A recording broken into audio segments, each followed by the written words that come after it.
My dear friends, today I will be discussing about sign symptoms of cardiogenic shock.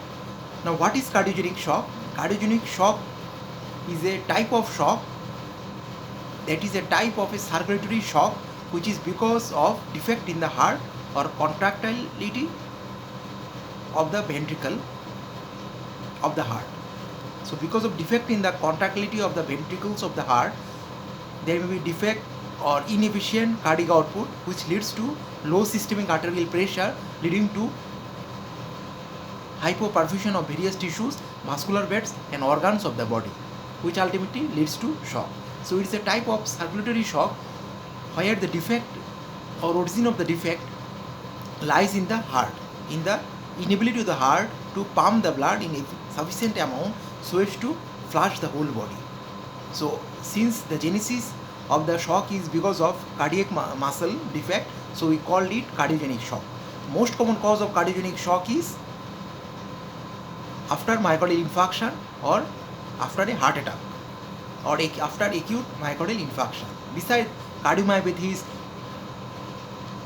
cardiac arrhythmia, then heart valvular disease, beside ventricular septal defects, air embolism, etc. can also lead to cardiogenic shock.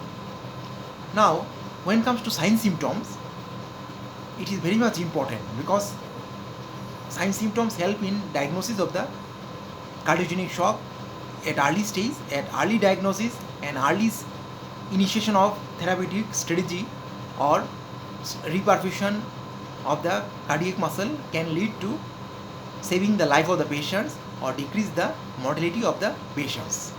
And when it comes to sign symptoms, most common sign symptom may be based on pathophysiology, that there is low blood pressure in the systemic arterial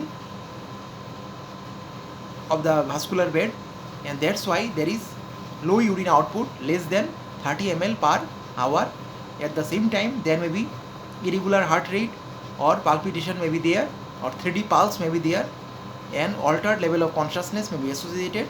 Beside that, there may be cold and clammy extremities or limbs. So these are the some of the common sign symptoms. Beside, there may be other sign symptoms like fatigue, then rapid 3D pulse, then shortness of breath, then hypotension or low blood pressure and sweating. So these are the some of the important sign symptoms of cardiogenic shock. Now we'll try to explain the various pathophysiology mechanism behind the sign symptoms. The patient may present with anxiety, restlessness and altered mental status.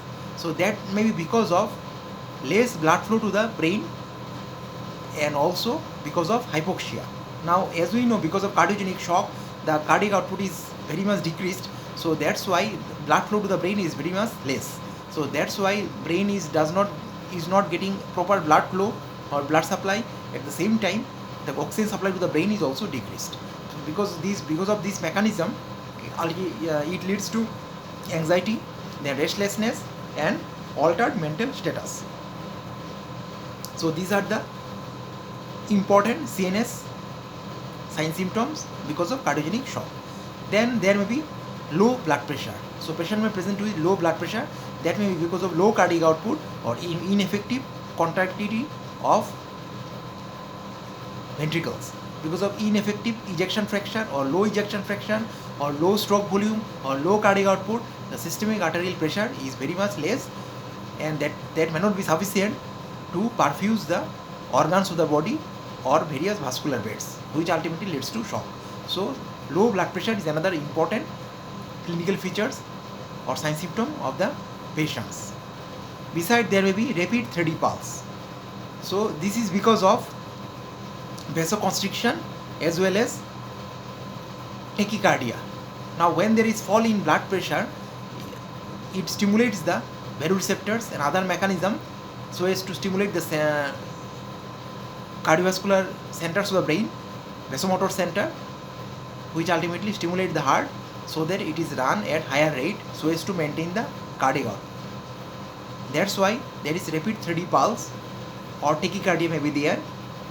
This tachycardia is to increase the cardiac output because there is steady fall of blood pressure which ultimately responsible for low perfusion of various organs of the body. Besides, there may be distended neck veins.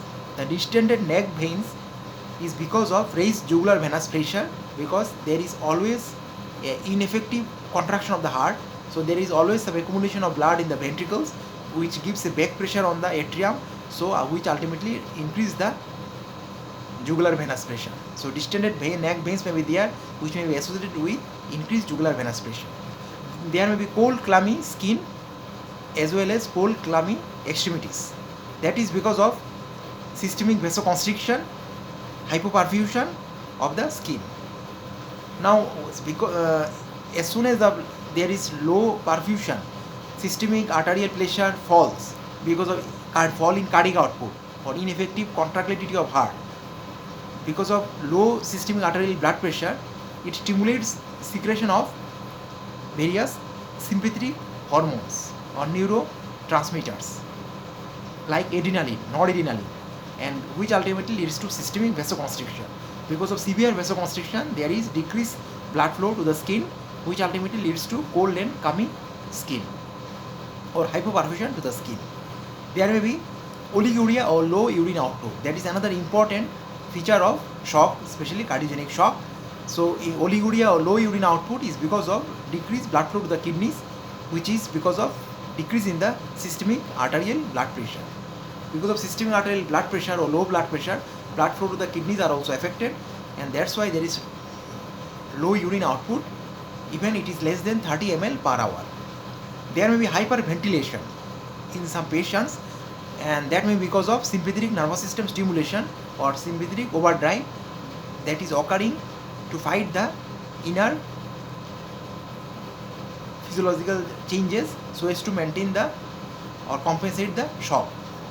So because of low blood pressure, it stimulates the sympathetic nervous system of the body, which ultimately responsible for increasing the respiratory rate, respiratory drive, as well as heart rate, pulse rate, and it is also responsible for causing vasoconstriction, which is responsible for hypoperfusion to skin and cold clammy skin. So sympathetic discharge or sympathetic nervous system stimulation is another important mechanism by which respiratory system is stimulated, and thereby there is hyperventilation.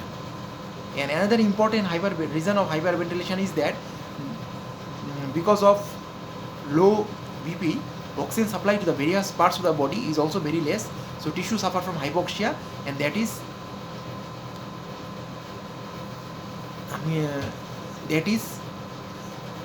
associated with some chemical changes in the blood, which is sensed by chemoreceptor also, and which ultimately stimulate the respiratory center again. There may be fatigue also. So because of hyperventilation and as well as hypoxia, the fatigue may be there, or weakness. So fatigue and weakness may be another important sign symptoms of cardiogenic shock. Besides, there may be abnormal heart rhythm.